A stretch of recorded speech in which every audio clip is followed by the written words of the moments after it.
ازيكم يا جماعة عاملين ايه؟ النهاردة معانا فيديو جديد هنعمل احلى كبد وقوانص بالبصل والفلفل. هتدوقوا اطعم واحلى كبد وقوانص زي اللي بنجيبها من بره وبتبقى ريحتها مسمعة شمينها لاخر الشارع مش مسمعة. تمام. طعم وريحة وجوسي، وهتعجبكم جدا جدا جدا، كأنكم بتاكلوا كبدة بلدي مش كبد وقوانص. خليكم معايا لاخر الفيديو. اول حاجه لازم طبعا من شروط الكبده الكبد والقوانص عشان تطلع معاكي حلوه وريحتها وطعمها حلو وما تبقاش زفره، ان انتوا تغسلوها كويس قوي بالليمون وتنقعوها في ليمون وملح وميه. ده المحلول بتاعها ليمون وملح وميه. ولو عندك زنجبيل قطعي كده شرايح وحطي. لو عندك مثلا قرفه حطي كده صباعين قرفه او معلقه قرفه بودر. تمام. وعصري ليمون وسيبيها تتنقع شويه، وبعد ما تتنقع امسكيها بقى، شيلي كل الدهون اللي بتبقى موجوده على القوانص. طبعا زي ما انتم شايفين كده انا منضفه القوانص خالص وشايله منها كل الدهون. وبعد كده قطعيهم. بعد ما تنضفي الكبده كويس اوي وتقطعي القلب وتشيلي من جواه في حته كده سودا، وننضف الكبده كويس اوي والقوانص. بعد كده هنقطعها حتت صغننه زي ما انتم شايفين كده عشان ما تدوخناش برضو في السوا. هنقطع فلفل حتت صغننه كده ورفنعه. على فكرة التقطيع له عامل مهم جدا في ان الاكل يطلع ريحة ونكهة حلوة. لو الفلفل متقطع تخين مش هيبقى لذيذ معاكي. دايما الكبدة قطعي الفلفل بتاعها رفيع هتطلع معاكي فلة. وطبعا معانا ليمونة ونص اهمت، وبصلاية كبيرة جدا او بصلتين وسط. يلا بينا نبتدي الوصفة. معانا الطاسة بتاعتنا هنا نسخنها كويس قوي. تمام. وبعد ما بنسخنها هنحط فيها زي معلقة زيت، وبعد كده هننزل بالقوانص الاول لان هي بتاخد وقت في السوا. يلا بينا. هنا بقى هنبتدي نقلب القوانص بتاعتنا الحلوة. تمام. شايفين انا مقطعاها ازاي؟ افتح لكم الفلاش عشان تشوفوا هي نظيفة قد ايه وانا منضفاها ازاي. بصوا الفلاش، شايفين الليمون مع الجنزبيل مع الملح مع كل ده نقعينه في المية مع الكبد والقوانص زي محلول كده بيطير اي زفرة منها. طبعا لو عندك قرفة حطي في المحلول بتاع التنظيف. طبعا يا جماعة عايزة اقول لكم كل سنة وانتم طيبين بمناسبة السنة الجديدة، ويا رب السنة دي يكون وشها حلو عليكم ويكون كلها ستر وصحة وسعادة وتحققوا فيها كل اللي معرفتش تحققوا السنة اللي فاتت. يلا بينا نسيبها تاخد كده يعني لونها يغير ونرجع لكم تاني. طبعا زي ما انتم شايفين كده انا غطيت. تمام. هنغطي وسيبها بس لونها يغير ونرجع تاني ليكم بعد ما لونها يغير.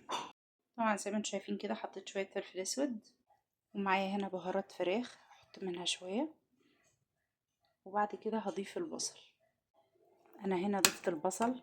في اللحظة دي يا جماعة هتشموا رائحة روعة والله العظيم. يعني من غير حتى ما تضيفوا البصل هتشموا ريحة روعة. شايفين هي جوسي قد ايه؟ القوانص نزلت ميتها ودلوقتي البصل هينزل ميته، ياخدوا بس كده لون حلو مع بعض. وبعد كده نضيف الكبدة. وبعد كده انا ما كترتش قوي من الفلفل الاسود ولا من بهارات الفراخ عشان انا بحب احط بهارات في الاخر عشان طعمها وريحتها، طعم وريحة البهارات يفضل ثابت. هعلي بقى النار. تمام. عشان يشربوا المية بتاعتهم. وبعد ما يشربوها هنضيف الكبدة. لو حابين يا جماعة تفرموا البصل عشان ما بتحبوش تحسوا بطعم، تحسوا بحجم البصل في اسنانكم، افرموه مفيش مشكلة. تمام. يلا بينا. شايفين بقى لما علينا النار؟ شايفين البكبكة؟ ريحة روعة بقى ما اقولكوش. زي ما انتم شايفين كده يا جماعة هي شربت جزء من المية بتاعتها، يعني مش جزء كبير. بس انا قررت بدل ما اسيبها تشربها كلها احط الكبدة والكبدة تشرب من الجوس بتاع البصل والكبد والقوانص. هرجع لكم تاني بعد ما احط الكبدة. شايفين بقى يا جماعة الكبدة هنا احنا ضفناها اهو. هنقلبها مع القوانص والبصل كله بقى هيتشرب من بعضه. وهحط حالا الفلفل عشان الفلفل كمان ينزل ميته وكله يشرب من بعضه. الكبد والقوانص تشرب من مية البصل والفلفل. زي ما انتم شايفين الالوان الجميلة، حطينا كده الفلفل الالوان والفلفل الاخضر مع الكبد والقوانص. تمام، هقلب كل ده مع بعضه. في الاخر خالص هنحط الملح بتاعنا، وفي الاخر خالص هنحط البهارات بتاعتنا، وفي الاخر خالص هنحط الليمون. تمام، هنسيب كل ده يشرب من بعضه، ولما يبتدوا خلاص استووا تمام هنحط بقى الليمون والبهارات بتاعتنا والملح. شايفين بقى يا جماعة، انا كنت معليه النار كلها كده شربت من بعضها، والروايح ما اقولكوش روعة. تمام، وطيت النار عشان طبعا ما تتحرقش من الارضية الطاسة بتاعتي، وشوية كده وهرجع لها تاني عشان نحط بقى باقي بهاراتنا تكون شربت الجوز بتاعها. هنحط الليمون والبهارات اخر حاجة. انا شلت الغطا يا جماعة عشان تشرب ميتها بسرعة. انا هسيب بس فيها جوز بسيط بحيث تبقى جوسي وانتي بتاكليها. تمام، لكن انا هصبر كده عليها شوية كده تشرب المية بتاعتها كلها. افضل حاجة بسيطة. زي ما انتم شايفين كده شربت ميتها، مفضلش غير جوز بسيط جدا اهو.